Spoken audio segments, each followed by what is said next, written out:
ಹೋಗ್ತೀರಿ, ಹೋಗಿ ನೋಡಿದ್ರೆ ಅವ್ರು ಸಾಧುಕು ಹೋಗಿಲ್ಲ, ಅವ್ರು ಅದ್ರ ಓನರು. ಅವ್ರೇನು ಶುರು ಮಾಡಿ 6 ತಿಂಗಳಾದ್ರೂ ಒಂದು ಗಿರಾಕಿನೂ ಬಂದಿಲ್ಲ.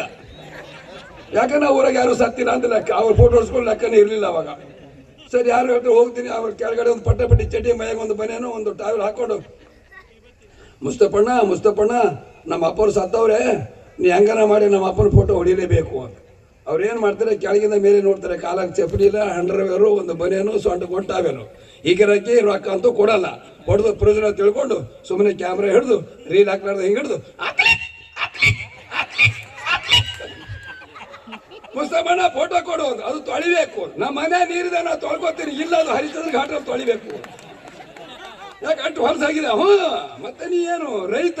ಮತ್ತೆ ಹಂಗ ಯಾವಾಗ ಬರಲಿ? ಬಾ, ಒಂದು ವಾರ ಬಿಟ್ಟು ಬಾ, ನೋಡೋಣ. 1 ವಾರ, 2 ವಾರ, 3 ವಾರ, 4 ವಾರ ಆದ್ರೂ ಫೋಟೋನೇ ಇಲ್ಲ. ಯಾಕಿಲ್ಲ? ಫೋಟೋ ಹೊಡೆದೇ ಇಲ್ಲ ಪುಣ್ಯಾತ್ಮ. ಹಬ್ಬಕ್ಕೆ ಬೆಲ್ಲದ ರಸ ಹಾಕ್ತಾರಲ್ಲ ಎತ್ಗಳಿಗೆ, ಹಾಕೆಲ್ಲ ಫುಲ್ ಹಾಕ್ಬಿಡ್ತಾರೆ, ಟೈಟ್ ಆಗ್ಬಿಡ್ತೀನಿ. ಟೈಟ್ ಆದ್ರೂ ನಮ್ಮ ಅಪ್ಪನ ಫೋಟೋ ಬೇಕಾರೆ, ಟೈಟ್ ಆದ್ರೂ ಹೇಳ್ತಿರ್ತೀನಿ, ನಮ್ಮ ಅಪ್ಪನ ಪುಟ,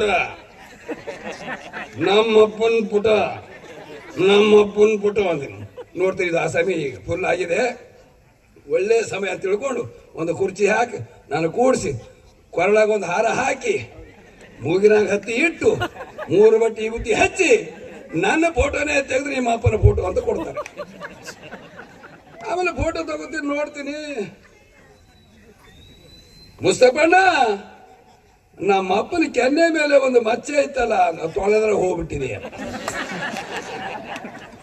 ಹಾಗೆ ಇದು ಏನಾಗುತ್ತಂದ್ರೆ, ಹಾಸ್ಯ ಆಗಿದೆ ಅಂದ್ರೆ, ಈ ರಂಗಭೂಮಿಯಲ್ಲಿ ಯಾರು ಕೆಲಸ ಮಾಡ್ತಾರೆ ಅವರಿಗೊಂದು ಶಕ್ತಿನೇ ಬೇರೆ ಕೊಟ್ಟಿರ್ತಾರೆ ದೇವರು. ಹಾಗಾಗಿ ಇವತ್ತು ನನಗೊಂದು ಖುಷಿ ಏನಾಗ್ತಾ ಇದೆ ಅಂದ್ರೆ, ಇವತ್ತು ಮೊದಲಿಗೆ ಜಾನಪದ